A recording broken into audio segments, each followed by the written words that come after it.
Bonjour, bienvenue sur ce nouveau webinaire organisé par RoseUp Association. Donc pour celles et ceux qui ne nous connaîtront pas encore, RoseUp est une association qui informe, accompagne et défend les droits des femmes atteintes par tout type de cancer. Donc nous vous informons via le Rose Magazine, que vous connaissez certainement, que vous pouvez trouver gratuitement dans les hôpitaux qui ont un service d'oncologie, mais vous pouvez également le recevoir directement chez vous en adhérant à notre association. Pour compléter ce magazine qui paraît 2 fois par an, nous avons un site internet rose-up.fr dans lequel vous pouvez retrouver tous les articles du magazine, mais également des contenus exclusifs que nous publions très régulièrement sur notre site internet. Nous vous accompagnons via nos maisons Rose-Up à Paris et à Bordeaux, et pour celles qui n'habitent pas ces grandes villes, via des webinaires et des ateliers en ligne comme celui d'aujourd'hui. Et nous défendons vos droits au travers de plaidoyers, puisque nous sommes habilités à le faire en tant qu'association de patients.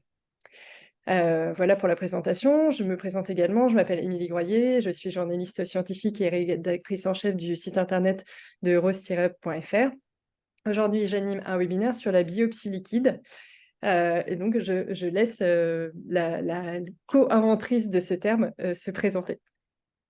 Bonjour et merci pour cette invitation. Je suis ravie d'être avec vous aujourd'hui. Donc, je suis Catherine Alix-Panabière. Je suis professeure des universités praticiens hospitaliers au CHU de Montpellier et à l'Université de Montpellier, donc la faculté de médecine. Je suis également professeure à l'Université de Hambourg en Allemagne. Et donc, cela fait 25 ans que je travaille sur la biopsie liquide. Et bien évidemment, on va en parler très rapidement. Juste pour dire que j'anime et je dirige un laboratoire spécifiquement sur la biopsie liquide au CHU de Montpellier avec 3 axes très interconnectés. D'une part, de la recherche fondamentale où on essaye de comprendre la biologie de la cascade métastatique, comment se passe cette dissémination tumorale quand on a un cancer du sein, par exemple, mais aussi d'autres cancers épithéliaux solides. Deuxièmement, on a de la recherche technologique où on fait des développements de nouvelles technologies pour justement aller détecter ces cellules tumorales circulantes et d'autres biomarqueurs circulants. Et puis, bien sûr, le troisième axe très important, c'est tout ce qui est recherche translationnelle clinique. Donc, on est au sein d'un hôpital, on a accès à de nombreux prélèvements sanguins, on est en lien fort avec tous les cliniciens du CHU de Montpellier, mais aussi de l'ICM, le Centre anticancer de Montpellier, mais aussi, j'allais dire, les hôpitaux et les centres anticancer de France et d'Europe. Donc, on a vraiment, j'allais dire, ces 3 axes fortement interconnectés qui, j'allais dire, alimentent les uns les autres et qui sont très importants. Parce que je dis toujours, il faut comprendre la biologie du cancer pour pouvoir aller chercher des nouveaux tests ou des médicaments pour le vaincre. Et d'ailleurs, c'est ce qui a vraiment transformé ces dernières années, la lutte contre le cancer. Alors, je voulais juste préciser que c'est un webinaire qu'on a organisé en collaboration avec la Fondation ARC. D'ailleurs, je présente un petit livre qu'ils ont publié sur les révolutions de la recherche sur le cancer, et donc qui contient notamment un chapitre sur la biopsie liquide. Je rappelle également le fonctionnement de ce webinaire. Donc, pour celles qui nous suivent via Zoom, vous pouvez poser vos questions via l'onglet Q&R qui se trouve en bas de votre écran. Et pour les personnes qui nous suivent via les réseaux sociaux, je jetterai également un coup d'œil à vos commentaires pour transmettre vos questions. Donc, on va commencer par la base. Donc, vous avez co-inventé le terme de biopsie liquide en 2010 avec, j'espère que je ne vais pas écorcher son nom, Klaus Pantel. C'est bien ça? Exact. À l'époque, quelle était la définition de la biopsie liquide? Alors, quand j'ai regardé la définition princeps d'une biopsie, c'est avant tout de détecter une cellule ou un groupe de cellules que l'on pourrait observer au microscope. Et donc, on est parti en 2010 avec la première communication écrite, publication de la biopsie liquide, c'est-à-dire au moins une cellule tumorale circulante que l'on peut détecter avec un prélèvement sanguin. Voilà, ça c'était vraiment la définition princeps. Et puis depuis, bien évidemment, elle s'est élargie, cette définition. Et en 2021, également avec l'Ospantel, on a donné une définition beaucoup plus large qui englobe aujourd'hui aussi tout ce qui est ADN, tumoral circulant, vésicules extracellulaires ou exosomes. Ce sont des petites vésicules qui sont envoyées par les cellules tumorales dans le compartiment sanguin. Mais on a aussi tout ce qui est ARN, tout ce qui est protéines. Donc, c'est vraiment quelque chose d'assez large. Et on parle bien de biomarqueurs circulants, j'allais dire dérivés directement de la tumeur. Donc, c'est la tumeur elle-même va libérer ces biomarqueurs, mais ça peut être aussi des biomarqueurs induits par la tumeur, mais qui ne sont pas de la tumeur directement. Donc, on s'intéresse beaucoup, par exemple, au compartiment du système immunitaire, c'est-à-dire tout ce qui est cellules du système immunitaire qui pourraient être, j'allais dire, faiblement ou fortement représentées chez un patient et qui va faire aussi donner une importance dans la lutte contre le cancer. Et puis, le petit dernier qui vient d'arriver, on a aussi commencé à travailler sur le microbiote circulant, puisque le microbiote est d'un intérêt ces dernières années.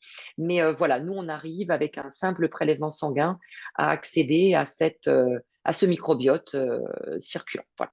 Donc, ça donne, j'allais dire, un panel assez large de biomarqueurs circulants. Et en fait, je voulais dire qu'on ne se limite pas au compartiment sanguin. Aujourd'hui, on s'intéresse à tout liquide biologique voilà, qui pourrait être d'intérêt. Donc, on s'intéresse à l'urine, la moelle osseuse, les sécrétions, quelles qu'elles soient, les expectorations, etc. Donc, ça donne un panel assez large. Et le plus récent dans le cancer du sein, pour parler de ça, ça a été aussi le liquide céphalorachidien, quand malheureusement on a des métastases cérébrales. Donc, on peut aller finalement assez proche de la tumeur et récupérer des informations que l'on peut louper ailleurs. Voilà. Donc, pardon. Pour bien comprendre, donc on comprend que finalement dans la circulation donc sanguine ou autre, on a un petit aperçu de ce qui se passe dans la tumeur. Mais en fait, d'où ça vient cet ADN tumoral circulant, ces cellules tumorales circulant, ce microbiote circulant, comment on le retrouve dans la circulation sanguine? Alors, d'une part, voilà, on parle de circulation sanguine, donc par rapport à la définition que vous me demandiez, c'est vrai que c'est un simple prélèvement sanguin, hein, une prise de sang, et qui est tout à fait non invasif, c'est-à-dire qu'on a juste une piqûre et le maximum que l'on puisse avoir, c'est un hématome à l'endroit du prélèvement sanguin. Mais en même temps, justement, on peut récupérer des éléments qui ont été libérés par la tumeur de manière active.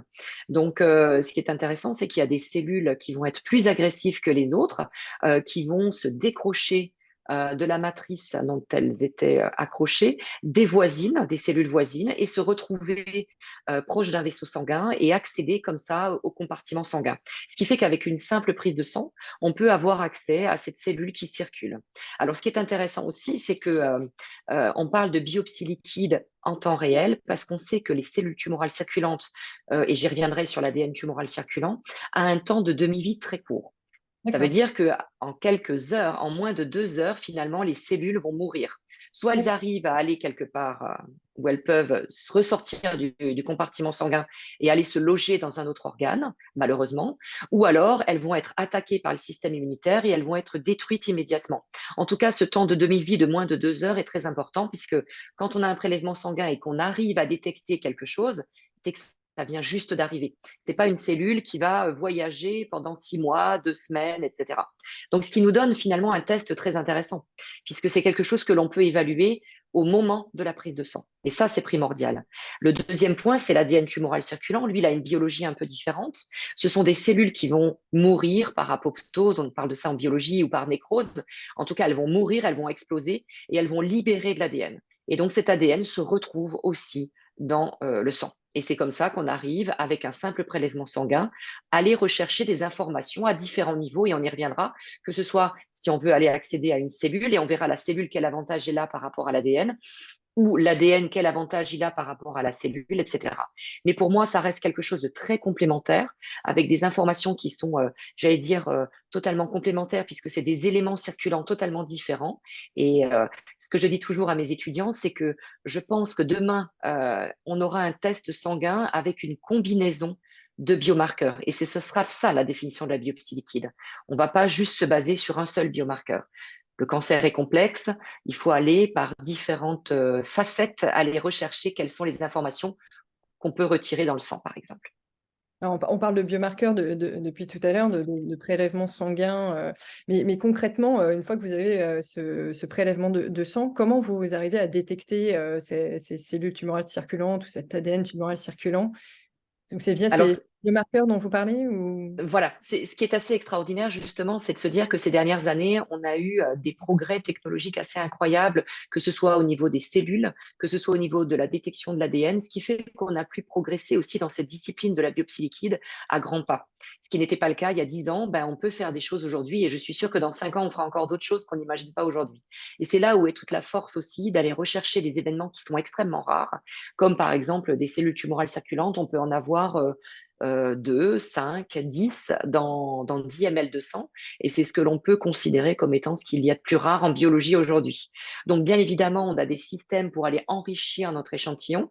Et là, on a tous les outillages, par exemple au CHU de Montpellier, pour aller faire ce genre d'analyse, mais aussi dans d'autres laboratoires, puisque ça fait 25 ans qu'on travaille sur la thématique. Donc, on a vraiment aujourd'hui une vision très claire de ce qu'il faut ne pas faire pour aller rechercher ces événements rares. Mais ensuite, on a aussi des approches très particulières pour aller détecter l'événement qui nous intéresse. Donc, une cellule tumorale mammaire, par exemple, dans le cancer du sein, que l'on peut aller rechercher dans un simple prélèvement sanguin. Voilà. Et donc, après, on peut aller avec une cellule, comme je le disais, l'avantage, c'est qu'on a une cellule entière avec un noyau. On a l'information génétique avec tout ce qu'il y a à l'intérieur du noyau. On a aussi tout ce qui est au niveau du cytosol, du cytoplasme de la cellule, mais de ce qui est exprimé à la surface de la cellule. Souvent, ce sont des protéines. Et on sait qu'aujourd'hui, les thérapies ciblées, on y reviendra, sont souvent ciblées contre des protéines exprimées sur les cellules tumorales. Donc, voilà, on a un panel assez large d'enrichissement, de détection et de caractérisation de ces cellules tumorales. Pour l'ADN, c'est équivalent. On a des technologies différentes de biologie moléculaire pour aller accéder à des ADN circulants. Là, il faudra faire attention puisque pour l'ADN, on sait qu'on a énormément d'ADN normal circulant. On peut imaginer avec une infection Covid, avec une infection grippale, avec une infection bénigne, on a aussi une augmentation de l'ADN circulant normal. Et donc, il faut faire attention quand on va rechercher de l'ADN tumoral, d'avoir les bonnes cibles, les bonnes mutations pour aller rechercher ce que l'on veut trouver. On comprend que ça demande une certaine expertise. Alors, on parle de biopsie liquide, donc on connaît plus les biopsies classiques où on va faire un petit prélèvement dans l'organe touché. Qu'est-ce qui apporte la biopsie liquide par rapport à la biopsie classique? Est-ce que est-ce que ça va amener à la remplacer finalement? Alors ça, c'est une excellente question. Aujourd'hui, je dirais que c'est très complémentaire. Donc, on travaille avec beaucoup d'anapathes, enfin de pathologistes sur cette thématique. Et c'est ça qui est extraordinaire parce qu'au début, ça faisait un peu peur en se disant, un va être obsolète. Non, pas du tout. Il faut toujours l'information de départ. Pour rappeler, Euh, pour rappeler, parce qu'on utilise des voilà, mots barbares, les anapathes, donc c'est justement ces personnes qui vont prendre les prélèvements de tissus, les mettre sous le microscope et déterminer voilà, différentes caractéristiques de la tumeur et qui va servir ensuite pour déterminer le traitement qui vous sera donné. Donc c'est vraiment exactement. un sujet. C'est le standard, c'est ce que l'on fait aujourd'hui et c'est ce qui est fait à chaque fois. Pour un cancer du sein, on a 3 sous-types moléculaires différents. HR+, pour hormones récepteurs positifs. Ensuite, il y a une sous-classe d'à peu près 25% de patients qui peuvent avoir une amplification HER2 et donc c'est j'allais dire, un cancer beaucoup plus agressif. Mais il y a une thérapie ciblée qui va cibler cette protéine particulièrement surexprimée.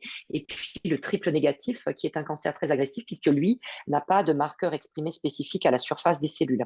Et donc, bien évidemment, avec la biopsie tissulaire, on va avoir une information sur le sous-type moléculaire du cancer du sein.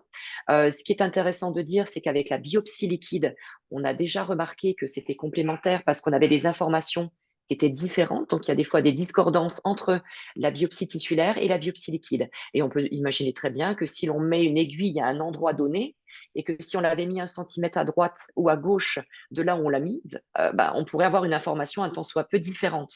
Donc, on peut, et on le sait aujourd'hui, manquer des clones minoritaires, peut-être plus agressifs. Parce que pour bien comprendre, une tumeur, ça part d'une cellule qui se met à proliférer de façon complètement anarchique et qui se met aussi à muter. Donc, finalement, d'une cellule. Après, on a plein de cellules assez différentes. Donc, une tumeur, c'est pas quelque chose d'homogène. Voilà, il y a peut-être des cellules qui vont... donc là, on a pris l'exemple du cancer du sein. On ne fait pas que du cancer du sein. Je sais qu'on nous le reproche souvent, mais c'est juste un exemple parlant qu'on donne. Il pourrait très bien y avoir dans une partie de la tumeur un certain nombre de cellules qui expriment, par exemple, qui surexpriment, comme vous l'avez dit, le HR2, mais un peu plus loin, peut-être qu'il y en a qui ont perdu cette surexpression ou qui expriment au contraire les récepteurs aux hormones sexuelles. Donc, c'est pas forcément quelque chose d'homogène, la tumeur. Non, non, la tumeur est très hétérogène et c'est là toute la complexité d'avoir une information qui soit précise au moment de la biopsie tissulaire.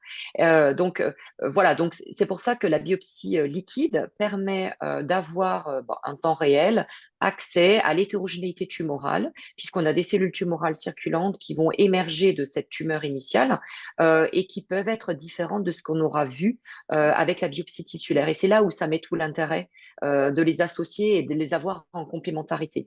Un deuxième avantage très important, et je reviendrai sur un exemple précis, mais un deuxième avantage de la biopsie liquide, c'est qu'on peut la faire de manière répétée. C'est-à-dire qu'on imagine bien la faire avant l'initiation d'un traitement, que ce soit une chirurgie ou une chimiothérapie, mais après, on peut la faire très souvent de manière répétée après l'initiation d'un traitement. Et c'est là où ça met tout son sens, puisqu'une biopsie tissulaire avant une chirurgie, ça met du sens. Ensuite, on opère la patiente, par exemple, ou le patient de son cancer, et ensuite, on n'a plus de tumeur. Donc, en fait, comment suivre l'évolution, Mhm. j'allais dire, de la guérison de ce cancer si on n'a plus de tumeur initiale? On ne va pas refaire des biopsies tissulaires. Donc, la biopsie liquide permet, et on le verra dans les applications cliniques, aussi de faire un suivi de manière assez courte, enfin, de manière répétée et d'une fréquence assez courte, de faire des prélèvements sanguins, des prises de sang régulières et d'évaluer finalement le résultat de ce traitement, voir si rechute il y a et de l'anticiper grandement par rapport à la radiologie. Donc, c'est quelque chose aussi qui permet d'anticiper des rechutes, bien évidemment, mais de suivre de manière très, très répétée et courte l'évolution de la maladie juste après le traitement, ce qui n'est pas possible avec une biopsie tissulaire. Donc, il y a le avant, mais il y a le pendant et le après. Et c'est ce côté après qui est très intéressant aussi pour la biopsie liquide. Bien évidemment, avoir cette hétérogénéité tumorale, ce qui n'est pas toujours évident, avec des biopsies tissulaires, comme on l'a dit, hein, on va aller à un endroit précis. Et puis après, je dirais qu'il y a des endroits où on ne peut pas mettre une aiguille du tout. C'est-à-dire que quand on a malgré tout une biopsie tissulaire au départ, oui, mais des fois, ce n'est pas possible dans le cancer du poumon, par exemple. Et puis, j'irai plus loin, quand il y a une rechute et qu'on veut faire une biopsie de la métastase, et ben, des fois, on ne peut pas non plus. Si on est au niveau cérébral, au niveau hépatique, on ne peut pas aller mettre une aiguille comme ça si facilement. Et c'est là où la biopsie liquide reprend tout son sens, que ce soit au niveau de l'accès, de la facilité d'avoir cette information, mais aussi l'information qui est très précieuse, toujours par rapport à ces clones les plus agressifs qui arrivent à circuler et qui sont en temps réel visibles au moment de la prise de sang. Alors, on va rentrer dans la partie concrète des choses. On l'a compris plus ou moins par ce que vous avez commencé à dire, mais quelles sont les différentes applications finalement possibles de la biopsie liquide? Alors, on va peut-être commencer par le début dans l'histoire de la maladie. Est-ce que ça peut avoir un intérêt dans le diagnostic du cancer, par exemple? Alors aujourd'hui, on a de grandes preuves que ça peut être très important et c'est pour ça qu'on a été soutenu par la Fondation ARC. Donc j'ai envie de le ressouligner et la Fondation Bertrand Kamal pour le cancer du pancréas très spécifiquement pour justement essayer de mettre en place un test sanguin, donc une simple prise de sang qui nous permettrait de diagnostiquer le plus précocement possible un cancer du pancréas. Et là, ça met tout son sens pour ce cancer qui est très agressif, puisque plus vite on va le diagnostiquer, plus vite on pourra intervenir au niveau chirurgical pour essayer d'avoir une meilleure réussite de traitement. Là, on en est là pour le cancer du pancréas, mais ça s'applique aux autres types de cancers. Plus un cancer est pris tôt, plus on aura de chances de le traiter de la meilleure des manières possibles. Et donc, c'est là où on veut arriver avec la biopsie liquide, d'avoir un panel de biomarqueurs circulants qui nous permettrait de dire, là, on arrive à discriminer un patient qui est en train de développer ou qui va développer un cancer de quelqu'un qui n'en aura pas, voilà, ou qui n'en a pas actuellement. Donc, Voilà. ça serait il serait possible aussi de faire des biopsies liquides pour dépister un cancer, c'est-à-dire avant même d'avoir Voilà. des symptômes. En tout cas, on est sur cette piste. On ne l'a D'accord. pas aujourd'hui, je tiens à le signaler, on n'a Ouais. pas ce test aujourd'hui, mais on est en train de le faire. Et c'est pour ça qu'on a des gros projets, que ce soit européens, sur le cancer du côlon, du sein, de la prostate, du pancréas. Donc, on travaille sur une quinzaine de cancers solides différents. Mais en même temps, ce que l'on cherche à faire, c'est effectivement de trouver quels sont les biomarqueurs qui seront les plus pertinents au niveau clinique pour le dépistage de ce type de cancer. Et donc, c'est là où on met, j'allais dire, beaucoup d'argent sur la table pour screener et pour dépister un maximum comment dire, détecter un maximum de biomarqueurs différents et pour finalement dire lesquels seront les plus pertinents. Et dans la deuxième phase, ça c'est la phase de découverte. Et la phase de validation, on ne va garder que ceux qui auront été importants pour justement discriminer quelqu'un qui est en train de développer un cancer de quelqu'un qui n'en a pas actuellement, des donneurs sains. Et donc là, bien évidemment, on utilise la bioinformatique, on utilise l'intelligence artificielle et on va avoir un genre d'index qui va nous permettre de dire, avec ces biomarqueurs, j'ai un index X et ça me permet de discriminer un sujet sain d'un sujet qui va développer un cancer. Et la phase de validation, ça va être l'inverse. On aura des prélèvements en aveugle et on va devoir, grâce à cet index et cet algorithme, nous-mêmes trier en aveugle les patients qui auront un cancer de ceux qui n'en ont pas. Et si on arrive à réussir ce challenge, j'allais dire, eh bien, on aura gagné beaucoup parce que c'est quelque chose qui peut se faire très en amont, qui est non invasif, qui pourrait être informatif et qui pourrait, par rapport à des biopsies tissulaires, peut-être, j'allais dire, de temps en temps quand même invasives, et je pense au cancer de la prostate, qui permettrait peut-être de substituer un jour ou pas à la biopsie tissulaire. En tout cas, quand c'est difficile d'accès. Ça, on y croit beaucoup. Mais là, on est dans la preuve de concept et on travaille surtout sur diagnostic, oui, D'accord. le plus précoce possible, donc dépistage. Dépistage, ouais, avant les symptômes. Donc, juste pour distinguer, dépistage, c'est vraiment avant tout symptôme, et diagnostic, c'est quand on a des symptômes et qu'on essaye de déterminer la pathologie. Donc là, on était avant, donc, du coup, la détection de la maladie. Quand on a un cancer, la biopsie liquide, elle peut avoir quelle application? Alors, un cancer localisé, c'est-à-dire au niveau clinique, on n'a pas de métastase visible. Donc, nous, on le sait, chez les patients qui ont un cancer localisé, on peut déjà avoir des cellules tumorales circulantes. Ce qui veut dire que par rapport à la clinique, on peut être un peu plus fin de se dire on a déjà une dissémination tumorale, alors que le clinicien pense que c'est un cancer purement localisé. Donc ça met de l'intérêt pour aider Avant même pourtant qu'il y ait de métastases visible. Voilà. Parce que pour être visible, il faut peut-être quand même une certaine masse tumorale, alors que là, on se trouve, j'allais dire, sur un stade un peu plus précoce, moléculaire, cellulaire, où justement, on peut voir des choses bien en amont.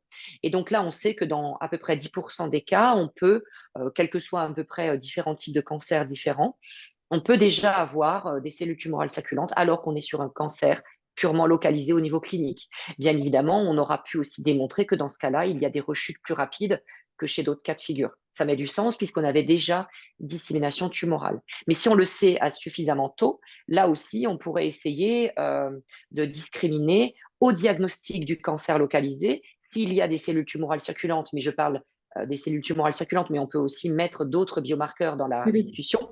On pourrait très bien imaginer avoir un test qui nous permette aussi de discriminer qui est à risque de récidiver ou de rechuter avec un risque de métastase plus vite que quelqu'un d'autre. Et donc là aussi, ça met tout son sens puisqu'on pourrait donner un traitement adapté à ce moment-là sans dire on attend et on voit. Parce que là, si on voit quelque chose quelques mois après et que c'est trop tard, j'allais dire, c'est une perte de temps. Alors que là, au diagnostic d'un cancer localisé, on pourrait être déjà guidé de manière subtile à ce moment-là. D'accord. On sait aussi que donc, des fois, des traitements fonctionnent à un moment T, et puis ils arrêtent de fonctionner. Il y a ce problème de mécanisme de résistance des cellules tumorales au traitement, parce que pour bien comprendre, j'aime bien souvent prendre la comparaison des bactéries, parce que c'est plus parlant.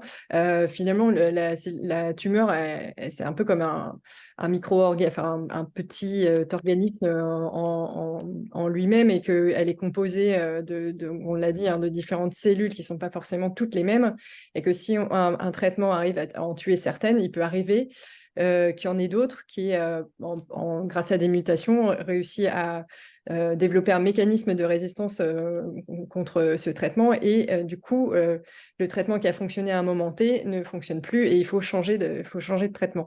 Là, la biopsie liquide permettrait aussi de déterminer quel traitement serait le plus efficace en cas de résistance à un premier traitement. Bien sûr. Donc là, je vais parler de la résistance, mais après aussi du choix thérapeutique avant d'avoir une résistance. Mais si on parle de la résistance là maintenant, oui, on imagine bien qu'on va donner un médicament qui va pouvoir tuer les cellules qui seront complètement sensibles à ce médicament. Et puis du coup, on va laisser la place à celles qui ne le sont pas. Et du coup, elles vont… Je peux aller au bout de ma comparaison avec les bactéries. Voilà, C'est un peu ce qu'on a quand on voilà. utilise les antibiotiques. On tue les bactéries qui sont sensibles à l'antibiotique, mais finalement, on sélectionne d'une certaine façon les bactéries qui n'ont pas été tuées par l'antibiotique. Donc, c'était un peu ça. Exactement, on leur laisse la place justement de pouvoir se développer et c'est un peu ce qu'on appelle, nous, en biologie, la sélection clonale. C'est-à-dire qu'on va laisser la place à des clones qui vont avoir, j'allais dire, une supériorité par rapport à ceux qui viennent d'être détruits. Et donc, c'est ces clones-là qui vont pouvoir prendre le dessus et se répliquer. Et bien évidemment, si on arrive à suivre les cellules tumorales circulantes, mais je mettrai aussi dans la place l'ADN tumoral circulant avec des mutations particulières que l'on pourrait voir directement sur l'ADN, on voit des clones émerger et on peut anticiper une résistance à un médicament. Donc, on peut anticiper finalement une résistance à un médicament, donc décider que ce traitement ne va plus être efficace puisque les clones qui sont en train d'émerger n'expriment plus, par exemple, la protéine qui était ciblée. Donc, jusqu'à maintenant, on donnait un traitement qui ciblait une protéine sur une cellule tumorale. Les clones qui arrivent après un certain nombre de mois de traitement n'expriment plus cette protéine. On le sait tout de suite, donc il faut tout de suite changer le traitement. Et ça, on ne peut le voir qu'au niveau moléculaire ou cellulaire. Si on veut être suffisamment tôt. Aujourd'hui, on attend la radiologie qui, des fois, peut montrer une rechute, alors qu'on peut peut-être anticiper cette rechute au niveau des cellules qui sont en train de disséminer, par exemple.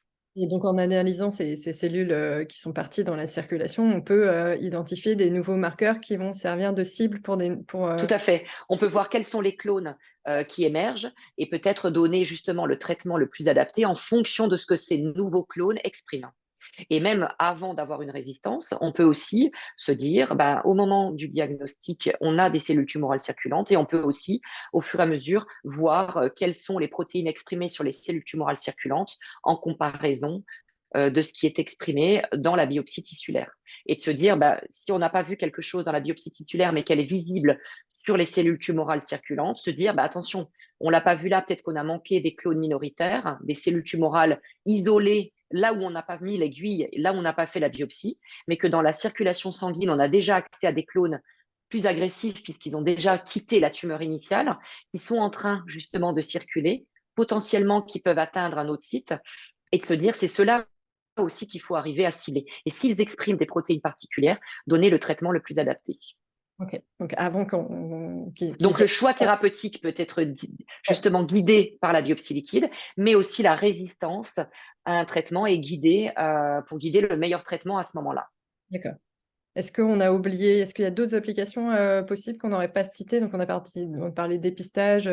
Alors oui, ce qui est important aussi, par exemple, on a été au stade localisé, mais si on était au stade métastatique, on a des patients qui sont diagnostiqués métastatiques.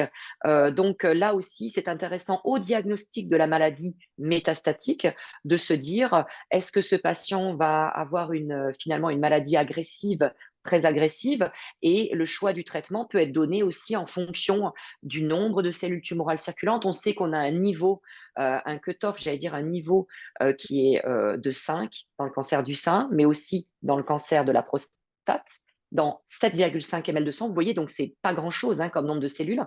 Et on sait que si on est à 4 cellules tumorales circulantes dans 7,5 ml de sang, donc dans le cancer de la prostate et du sein, on sait qu'on est de bons pronostics. À partir de 5, on est de mauvais pronostics. Vous voyez, à une cellule près, on peut se dire on est de bons à mauvais pronostics. Et là, justement, on peut très bien dire, écoutez, voilà, est-ce que ce cancer, avec une cinétique, toujours, ce qui est intéressant, c'est de voir la cinétique sous traitement du nombre de CTC ou de l'évolution de l'ADN tumoral circulant, de se dire si ce patient va évoluer vite ou pas, et en fonction de ça, on peut donner un traitement très agressif d'emblée ou un peu moins agressif. Et puis après, au cours de la maladie et du traitement, surtout, on va donner de la chimiothérapie, par exemple, et ben, c'est aussi de suivre en temps réel l'efficacité de ce traitement. Et très rapidement, si on voit qu'il ne fonctionne pas, donc là, c'est même pas une résistance, hein, c'est de se dire, bah, il fonctionne pas puisqu'on a toujours une augmentation de notre biopsie liquide en termes de nombre, de mutations, de phénotypage. On a du quantitatif et du qualitatif, hein, on voit un nombre d'éléments, mais on voit aussi qu'est-ce que ces éléments expriment. Et c'est là où on se dit, eh ben, effectivement, on va guider au mieux le choix du traitement. D'accord. Je vais prendre juste la question d'Anke qui demande une précision. Si une biopsie liquide permet d'identifier une éventuelle nouvelle mutation, ne serait-ce pas envisageable de mettre en place une thérapie ciblée afin d'éviter une récidive? Donc, c'est ce que vous disiez, c'est ce vers quoi on veut aller. Exactement. L'idée, c'est vraiment de donner le traitement le plus adapté au départ selon le clinicien avec la biopsie tissulaire, j'espère dans le futur aussi la biopsie liquide. Et je vous donnerai un exemple précis pourquoi après. Et après, effectivement, si on voit des résistances apparaître, de pouvoir finalement faire un changement de traitement très rapide et ne pas attendre finalement une radiologie qui peut être, j'allais dire, un peu tardive, mais de se dire très rapidement, on voit des cellules qui émergent qui n'ont plus la mutation initiale ou les protéines exprimées au départ avec les thérapies ciblées, mais c'est de donner un autre traitement qui peut être une autre thérapie ciblée, par exemple, si une autre mutation apparaît et qu'on a le traitement en adéquation. Donc, voilà. Et alors, il y a une découverte aussi qui a été faite qui est très intéressante. On s'est aperçu que finalement, les cellules de la tumeur initiale n'avaient pas justement les mêmes biomarqueurs que les cellules qui sont présentes dans les métastases. Cette information, ça va permettre quoi finalement? Alors oui, alors je reprends un petit peu la biologie parce que ce que j'adore dire, c'est toujours il faut comprendre la biologie de la dissémination tumorale pour justement pouvoir mieux détecter ce qu'on recherche puisqu'on le comprend, mais aussi si on le comprend et qu'on sait quelles sont les cellules les plus agressives, trouver des médicaments qui vont pouvoir bloquer et éradiquer ces cellules à l'origine des métastases. Parce que ce qu'il faut savoir, c'est que d'une part, c'est très intéressant la dissémination tumorale parce que les patients vont décéder dans plus de 99,9% des cas des métastases et pas de la tumeur initiale. Donc ça, c'est quand même très important à avoir en tête, ce qui n'est pas toujours clair chez les gens. Donc c'est vrai que c'est le fait que des cellules mammaires ou prostatiques ou coliques aillent se loger dans les poumons, dans la moelle osseuse, vont faire que finalement, c'est plus compliqué d'aborder la maladie. Ça, c'est le premier point. Deuxième point, quand une tumeur se développe, même si elle est toute petite, il y a des cellules plus agressives que les autres. Elles vont se décrocher de la tumeur. C'est là où on parle de cellules tumorales circulantes. Elles vont se retrouver dans le compartiment sanguin. Elles vont être attaquées très rapidement par les cellules du système immunitaire, mais aussi ce flux très rapide où elles flottent alors qu'elles étaient accrochées à des cellules dans le tissu initial va faire que elles ne sont pas dans un endroit très simple pour elles, Mhm. c'est drastique. Donc, elles vont souvent aussi être tuées. Voilà, elles vont mourir. Mais si et une très faible partie de ces cellules vont pouvoir accéder à un autre site à distance, c'est de se dire que les cellules peuvent, si elles ont les conditions ad hoc, se mettre dans un autre tissu et là, se développer ou pas. Là, encore une fois, on a deux cas de figure. Il peut y avoir des métastases qui peuvent rester à bas bruit et d'autres se développer. C'est Mhm. aussi ce que l'on appelle la dormance cancéreuse et c'est assez intéressant. Voilà, surtout dans le cancer du sein. Et ce que j'ai pas dit tout à l'heure, mais qui est très intéressant, d'où l'intérêt de la biopsie liquide, c'est qu'on a montré aussi chez les patients que les cellules pouvaient recirculer des sites métastatiques.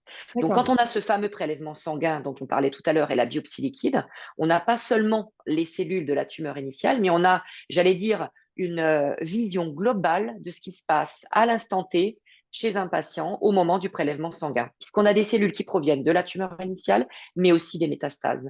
Et c'est là où c'est très intéressant parce que les métastases, on ne sait pas où elles sont au début, s'il y en a. Et puis, des fois, on n'a pas l'occasion de mettre une aiguille à des endroits, comme je le disais tout à l'heure, qui sont impossibles à aller biopsier. Oui, Et oui. nous, avec la biopsie liquide, on a une vision très générale, que ce soit l'ADN tumoral circulant, les cellules tumorales circulantes ou autres biomarqueurs complémentaires.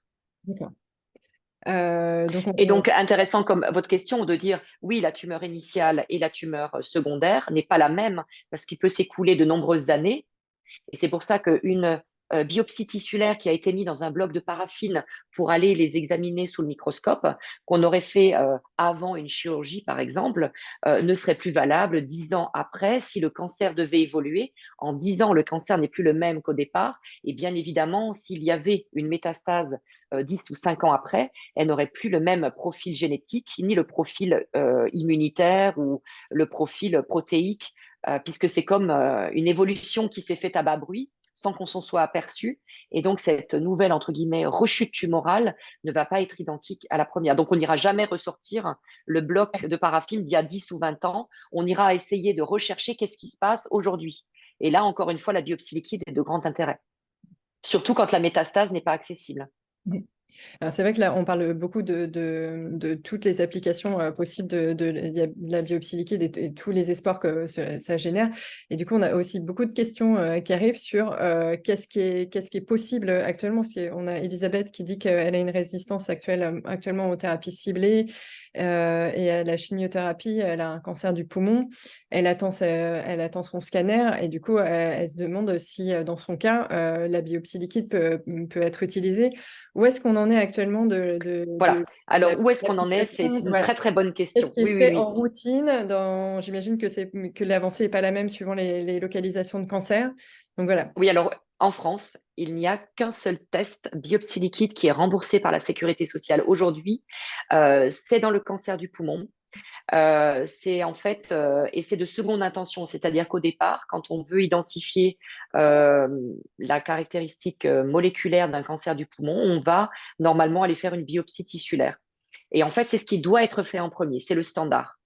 Si on n'a pas accès à la biopsie tissulaire, ou si, quand on a fait la biopsie tissulaire, l'ADN n'est pas de bonne qualité, on a le droit d'aller faire une biopsie liquide, qui est la recherche de l'ADN tumoral circulant pour la recherche de mutations EGFR, pour essayer de guider vers le meilleur médicament à ce moment-là.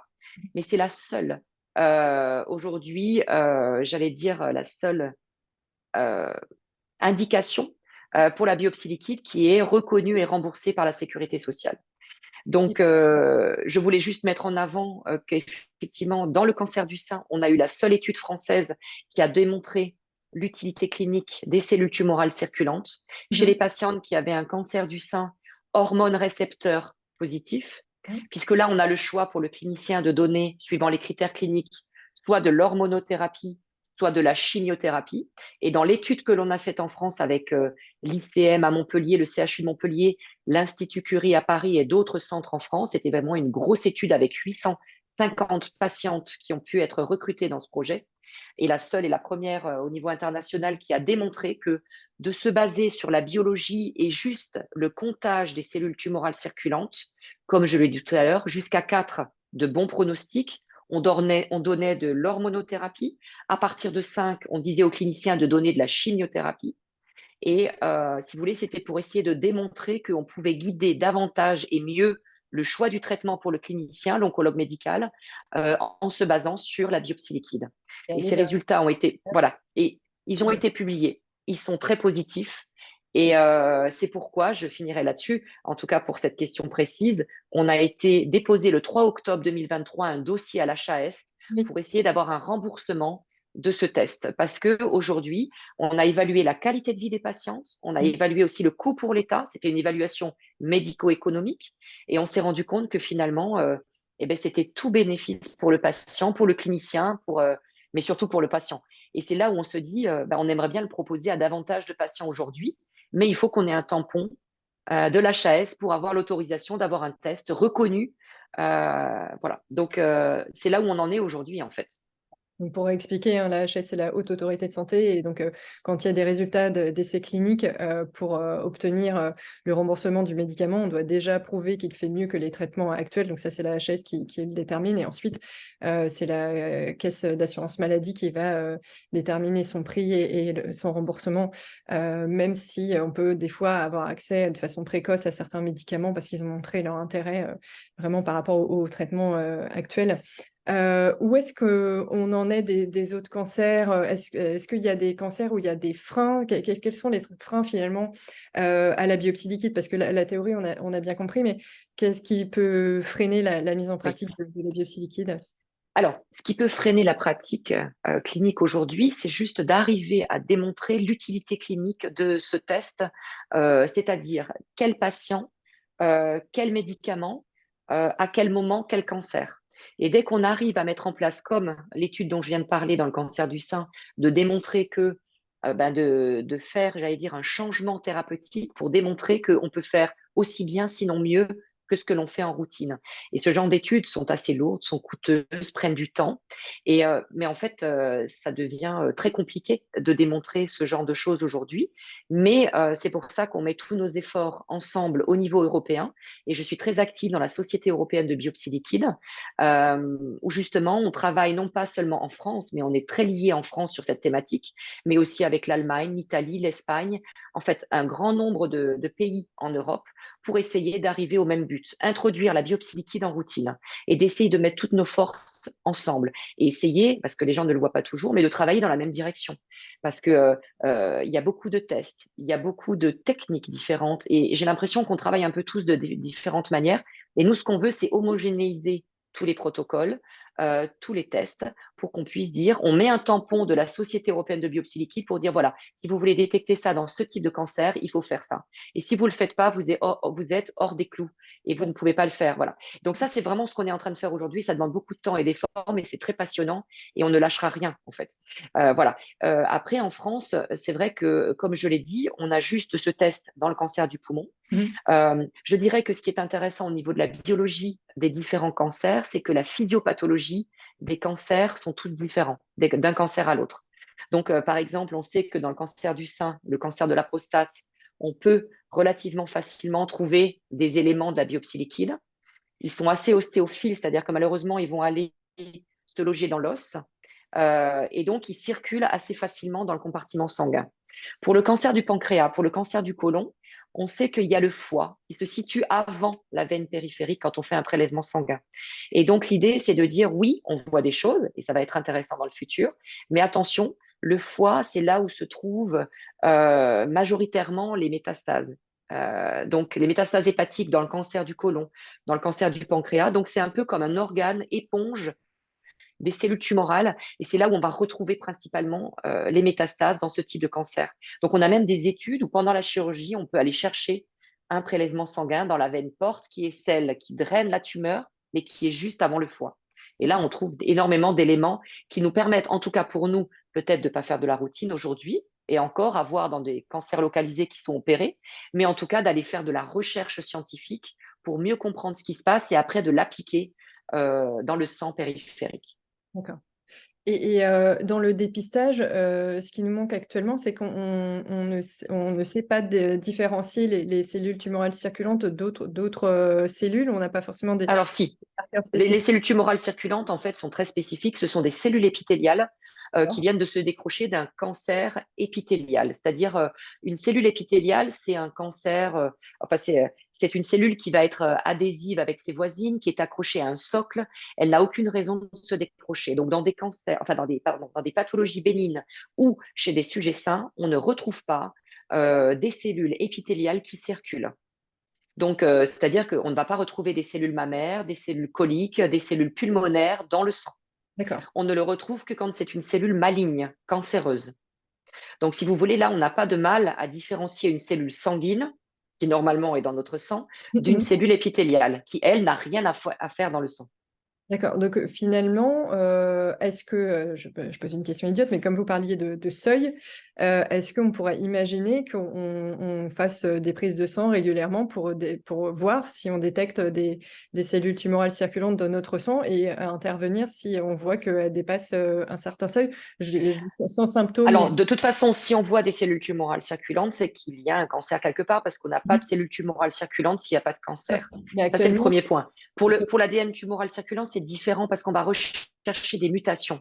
Et ce qu'il faut savoir, c'est que pour du dépistage, il faut faire attention dans le sens où aujourd'hui, on est plus sur de la combinaison de biomarqueurs pour avoir plus de faisceaux d'arguments, de dire oui, il y a des mutations, mais en même temps, il y a peut-être des cellules, ou alors il y a des exosomes, on va y revenir, il y avait une question là-dessus, ou alors le système immunitaire commence à montrer des signes de défense par rapport à quelque chose qui se passe au niveau du corps, c'est de dire qu'il peut y avoir des mutations sur des sujets qui deviennent plus âgés, c'est pas pour autant qu'on a un cancer. Ou alors, Non. quand on a des pathologies bénignes, on a une accumulation, comme je l'ai dit tout à l'heure, d'ADN normal qui fait qu'on va noyer l'information s'il n'y en a pas beaucoup d'ADN tumoral.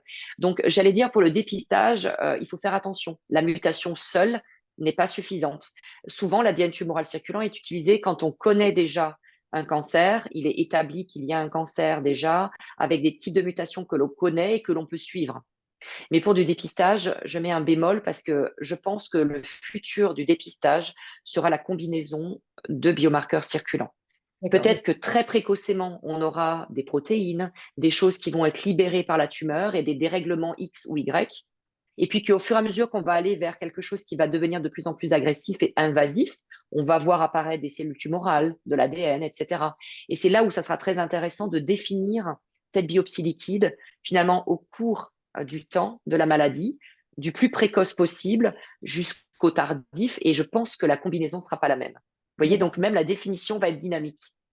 Mais excuse-moi, je reviens sur ma question, mais donc on a vu hein, que normalement on n'est pas censé avoir de cellules tumorales circulantes dans le sang.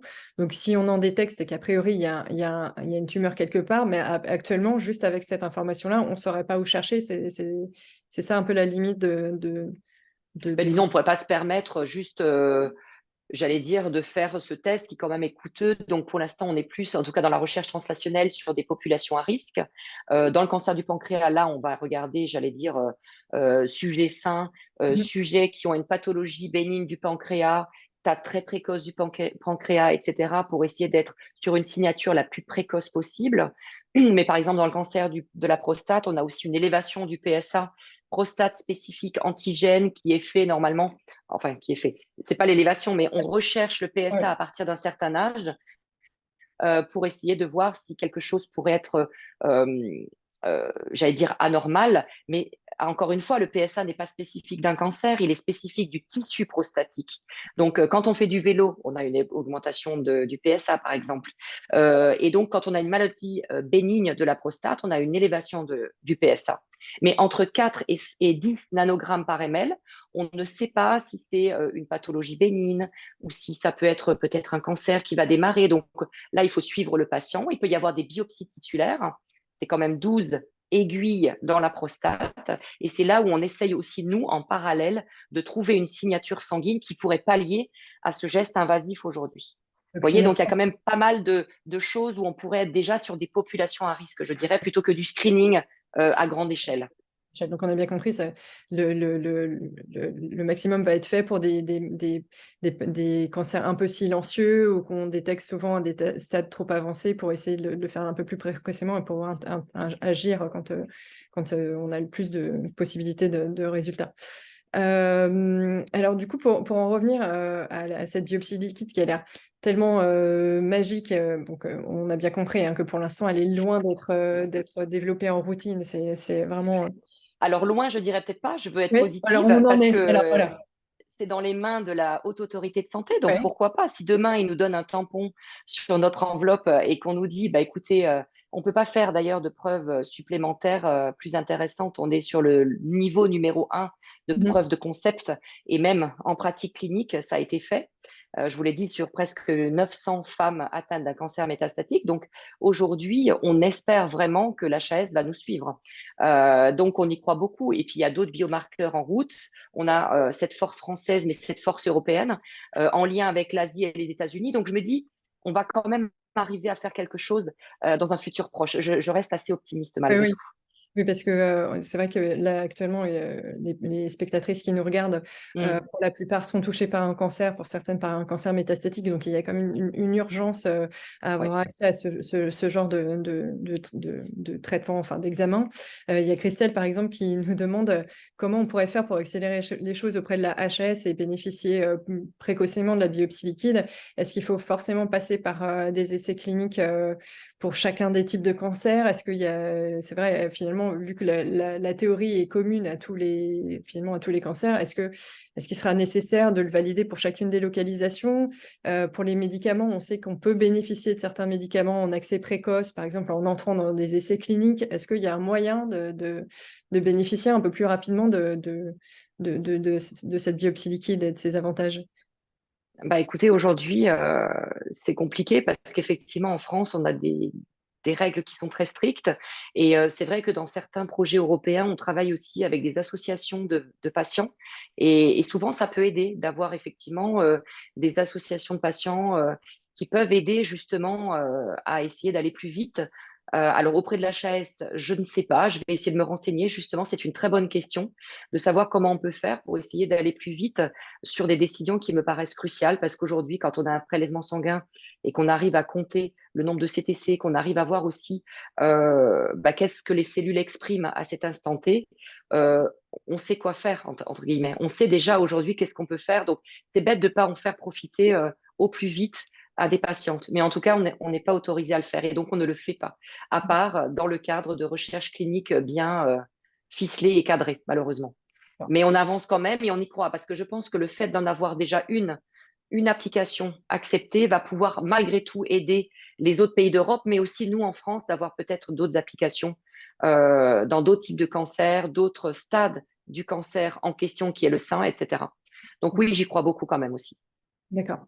Il y a Carole qui était un petit peu perdue parmi tous les applications de la biopsie liquide qu'on a citées. C'est vrai que finalement, c'est un outil qu'on peut utiliser dans de nombreuses applications. Donc, pour répondre à sa question, la seule application actuellement de la biopsie liquide qui est validée par les hautes autorités de santé, c'est dans le cancer du poumon. Et Oui, c'est pour déterminer si un patient pourra bénéficier d'une certaine thérapie ciblée. Donc, en fait, on va regarder dans le si, cancer du poumon, ouais. dans le cancer du poumon, si, il présente une certaine mutation qui est la cible de la thérapie ciblée, auquel cas il pourrait en bénéficier. Mais donc, on va peut-être. Est-ce qu'on pourrait juste récapituler les différentes applications possibles de la biopsie liquide, juste pour le remettre un peu en tête, là, puisqu'on arrive un peu à la fin de, Oui, de- donc l'idée, c'est vraiment demain, et on a beaucoup de projets européens et nationaux, et je remercie encore la Fondation ARC par rapport au dépistage d'un cancer. Ça, on y croit beaucoup, puisqu'on met beaucoup d'argent et d'efforts sur cette thématique de dépister le plus précocement possible un cancer, et ça sera sûrement le futur. Malheureusement, quand on sait déjà qu'on a un cancer localisé, ce qui est important, c'est de discriminer un cancer qui va évoluer rapidement de celui qui ne va pas évoluer rapidement, donc celui qui potentiellement va donner des métastases, pour le prendre en charge différemment peut-être de l'autre qui va être plus indolent. Le troisième point, c'est pour un cancer métastatique, de savoir au diagnostic du cancer métastatique si ce cancer, d'avoir une information pronostique, c'est-à-dire est-ce que ce cancer va être agressif ou pas aussi, et est-ce qu'il va récidiver plus vite qu'un autre, ça c'est très important, mais aussi quand on va donner un traitement, par exemple une chimiothérapie, une thérapie ciblée, de savoir si ce traitement est efficace. Et ça, on peut le savoir en quelques semaines ou en quelques jours, alors qu'avec la radiologie, il faut attendre des mois pour savoir si un traitement a été efficace. Donc là encore, en temps réel, on peut suivre l'efficacité d'un traitement. De choisir, donc, je l'ai dit, identification de cible thérapeutique, c'est-à-dire choisir le bon traitement pour le bon patient au bon moment. Donc ça veut dire que c'est la médecine de précision ou la médecine personnalisée, parce que tout patient est unique. Et donc, il faut savoir comment le traiter au mieux, patient par patient, et non pas juste les 100 patients qui sont là, on va tous les traiter pareil en aveugle. Ça, c'est plus possible aujourd'hui, mais je crois qu'on tend vers ça aussi. Ce qui est important aussi après, c'est de voir une résistance à un médicament très rapidement pour pouvoir changer ce médicament au plus vite. Et donc l'idée, c'est de combiner ces informations avec ce que l'on a déjà en biologie, avec, et je le dirais aussi, la radiologie, avec tout ce que l'on a comme, et la clinique, bien sûr. Donc, c'est quelque chose qui va se rajouter à ce que l'on a aujourd'hui et qui va pouvoir affiner la prise en charge des patients qui ont un cancer. Et ça, c'est important. Et peut-être pour finir, je dirais aussi que on a réussi au niveau international à mettre en culture des cellules tumorales circulantes à partir du sang de patients qui avaient un cancer du côlon et du sein. Et l'idée, c'est d'avoir des lignées, c'est ce que l'on appelle des lignées cellules tumorales circulantes. Donc, on a des cellules CTC qui se répliquent dans des flasques, et ce sont celles-ci qui sont à l'origine des rechutes chez le patient. Et c'est pour ça qu'on a énormément d'étudiants actuellement qui essayent de travailler là-dessus, sur le sein et sur le côlon, et on va essayer d'en faire ailleurs, mais on est moins de 10 au niveau international à avoir réussi, parce que c'est extrêmement difficile de trouver les cellules qui sont à l'origine des rechutes métastatiques, parce qu'on voit beaucoup de cellules tumorales, mais en fait, elles vont pratiquement toutes mourir, donc c'est un très bon biomarqueur, mais en même temps, celles qui sont fonctionnelles et qui vont donner des rechutes, il y en a très peu. Et là, on a réussi à les mettre en culture. Donc, on les étudie et on essaie de voir à quoi elles pourraient être sensibles pour pouvoir les tuer avec soit des combinaisons de médicaments qu'on a déjà, ou alors de nouveaux médicaments qu'on pourrait identifier grâce à l'identification de cette sous-population très agressive de cellules tumorales circulantes. Donc ça, c'est vraiment quelque chose que je voulais mettre en avant parce que c'est pour montrer à quel point on fait effectivement de tout ce qui est au lit du patient et on espère pouvoir aider les patients qui ont un cancer au plus vite. Et on va pousser l'HAS et sinon j'essaierai de revenir vers des associations de patients. Mais aussi, c'est que de comprendre, et la biologie, elle est cruciale. Moi, je dis toujours, il faut comprendre pour pouvoir soigner et détecter au mieux. Mhm. Vous disiez que la biopsie liquide complétera les examens actuels. Du coup, je me permets de poser la question de Delphine qui se demandait si ça remplacera un jour le PET scan. Écoutez, c'est peut-être un peu tôt pour le dire, mais en tout cas, là, ce qui est intéressant de voir, c'est que là, on est au niveau moléculaire, cellulaire même. On va récupérer quelques molécules d'ADN tumoral ou quelques cellules tumorales qui peut-être ne seraient pas visibles effectivement au PET scan ou plus tard. Le PET scan, il va peut-être arriver plus tard. Donc, j'imagine qu'on doit être en amont des PET scans positifs. Et c'est pour ça que très rapidement, on peut voir l'évolution positive d'un traitement ou alors la non-réponse à un certain traitement très rapidement en attendant, justement, en n'attendant pas de faire un PET scan 3 mois Ah, sûr. après ou 6 mois après. Donc Ouais. moi, j'imagine que si on est à la cellule unique, et c'est là où je disais maintenant, on a des technologies qui nous permettent d'isoler une cellule Ah oui. et de voir ce qu'elle a comme mutation, de voir ce qu'elle a comme expression de protéines, puisqu'on travaille à la cellule unique. Et ça nous permet de voir les clones de cellules tumorales qui émergent sous traitement, par exemple. Et donc ça, effectivement, moi, j'imagine que ça pourrait être, alors, est-ce que ça va remplacer? Je ne sais pas, mais en tout cas, ça pourrait être en amont d'une positivité de PET scan, oui. D'accord. Alors, il nous reste encore quelques minutes. Vous vouliez d'ailleurs en parler. Il y a Céline et Martine qui posent des questions sur les vésicules extracellulaires. Ça, c'est Oui. encore une autre chose qui se balade dans le sang et qui pourrait servir d'indicateur. Oui, on s'y intéresse beaucoup aussi et j'avais des thèses là-dessus, sur cette thématique particulière. Alors, c'est très intéressant, ça m'intéresse autant que les cellules tumorales circulantes parce que c'est fonctionnel. C'est-à-dire que la cellule tumorale communique, enfin, même, j'allais dire, avant d'aller sur la cellule tumorale, toutes nos cellules communiquent entre elles d'un côté à l'autre de notre organisme via des exosomes ou des vésicules extracellulaires. C'est-à-dire qu'elle va impacter un message qu'elle va libérer dans le compartiment sanguin ou dans d'autres liquides biologiques et elle va l'envoyer à d'autres cellules. Et donc, elles communiquent comme ça entre elles. Donc, une envoie des microvésicules, l'autre va les absorber. Et ça va fusionner avec la cellule de la cellule qui va recevoir l'information. Et donc, elle récupère un morceau de membrane et elle récupère tout l'intérieur, l'information qu'il y a à l'intérieur de ces microvésicules. Et l'idée, c'est de dire oui, il y en a beaucoup qui sont physiologiquement faites tous les jours, mais les cellules tumorales vont aussi relarguer et sécréter des microvésicules, des vésicules extracellulaires, des exosomes. Et donc, l'information est précieuse. Donc, ça reste un biomarqueur de choix. On a beaucoup d'articles scientifiques là-dessus qu'on combine avec les cellules tumorales circulantes. C'est quelque chose d'actif, c'est un vrai message. Et je sais que c'est très important pour la biologie. On sait que la tumeur, avant qu'elle dissémine, va préparer les sites métastatiques. Les niches métastatiques vont être préparées parce que la tumeur initiale va envoyer des informations via ces petites vésicules extracellulaires. Et donc, une fois que les cellules vont arriver, elles vont être en terrain un peu connu parce qu'il y aura déjà une empreinte de la tumeur qui va déposer au niveau de D'accord. la niche et donc les cellules vont pouvoir se développer. Vous imaginez, donc c'est une maladie qui est beaucoup plus systémique que l'on ne pensait avant. C'est pas Ouais. vraiment toujours une chose à un endroit posé et qui est statique. C'est très Ouais. dynamique en fait. Et Ok. c'est pour ça qu'on a plein d'idées où on peut bloquer finalement la maladie métastatique, même en bloquant par exemple l'installation des exosomes. Et là, on travaille avec Lisbonne là-dessus par exemple.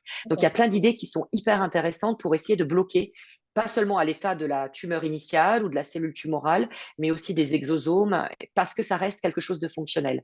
Donc c'est très intéressant au niveau de la biologie de ce processus métastatique, mais ça reste aussi un biomarqueur. On peut le doser, il n'est pas encore en routine certes, on va voir dans quel cas de figure le doser et à quoi il sert, mais on s'y intéresse de près aussi. Le seul challenge, c'est de savoir quels sont les oncosomes ou les exosomes vésicules extracellulaires cancéreuses de toutes celles qui sont normales, puisqu'encore une fois, c'est quelque chose de tout à fait physiologique.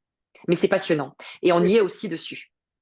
Très bien. En effet, c'est passionnant et on comprend maintenant, on est très très loin maintenant des traitements type chimiothérapie où finalement c'est très peu spécifique. On tape large. Maintenant, on est vraiment dans une médecine de précision qui est, comme vous le dites, liée à la meilleure connaissance de la biologie de la tumeur et de comment elle se dissémine. Donc, c'est en passant. Et peut-être juste un dernier mot, c'est pour dire aussi qu'on a fait de grandes avancées. En tout cas, on a été les premiers à mettre en place la biopsie liquide aussi avec l'immunothérapie, puisqu'on a été les premiers à montrer que les cellules tumorales circulantes pouvaient exprimer la protéine importante de l'immunothérapie. Et on a de belles études dans le cancer du poumon et du sein pour montrer l'intérêt d'aller rechercher certains biomarqueurs circulants qui expriment justement les protéines de l'immunothérapie et pour essayer de guider au mieux l'immunothérapie. Chez quel patient? Est-ce que ça va être intéressant de le donner ou pas, puisqu'on sait qu'il y a beaucoup de patients finalement qui ne vont pas répondre à l'immunothérapie. Et j'en profite pour dire, et je suis très fière et contente, je vais rencontrer le prix Nobel de médecine de l'immunothérapie qui est donc Honjo Tazaku, qui est professeur à Kyoto, que je vais rencontrer dans quelques semaines avec son laboratoire et son équipe de recherche. Et c'est quelque chose d'extrêmement passionnant de faire ces liens avec justement la biologie, les chercheurs, les cliniciens, mais aussi surtout les patients, puisqu'on fait tout ça pour les patients en fait. Mhm. On a bien compris. D'ailleurs, j'en profite, il y a une personne du collectif des triplettes roses, donc qui est une association qui représente les femmes atteintes de cancer triple négatif. Et il y a aussi Valérie sur Facebook qui représente les cancers du poumon ALK positif, si je ne me trompe pas. Voilà, elles disent toutes n'hésitez pas à nous contacter si vous voulez faire avancer les choses auprès de la HS et des autorités de santé. RoseUp est là aussi pour ça. Voilà, donc on a bon espoir que toutes ces que toutes ces recherches aboutissent et servent rapidement aux patients.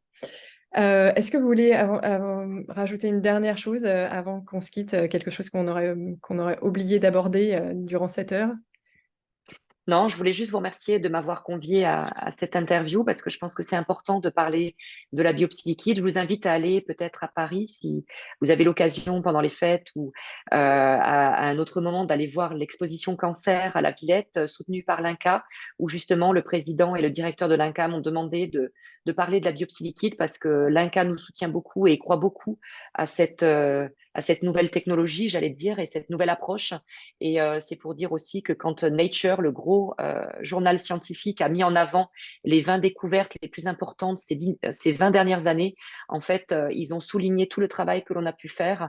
Le fait qu'on ait nommé la biopsie liquide en 2010, et bien évidemment, on croit que la biopsie liquide va aider à mieux guider finalement le choix thérapeutique et puis la prise en charge dans sa manière globale des patients qui ont un cancer. Donc, merci. Et puis, si vous êtes intéressé par nos travaux, on a un site internet LCCRH pour Laboratoire Cellules Rares Humaines au CHU de Montpellier et n'hésitez pas à me contacter pour des projets, pour effectivement les associations et autres pour qu'on essaye d'avancer tous dans la même direction. Merci à tous. Merci à vous d'avoir accepté de se prêter à ce jeu de questions-réponses. C'était un honneur pour nous d'accueillir la co-inventrice de ce terme. Donc, je remercie également toutes les personnes qui nous ont suivis lors de cette heure. Je rappelle que ce webinaire vous a été offert par RoseUp Association pour vous proposer ce genre d'atelier de webinaire et tous les contenus qu'on vous propose gratuitement sur notre site internet. On a besoin de votre soutien, donc n'hésitez pas à adhérer à notre association. Merci par avance. Merci encore et à bientôt. Au revoir. Merci.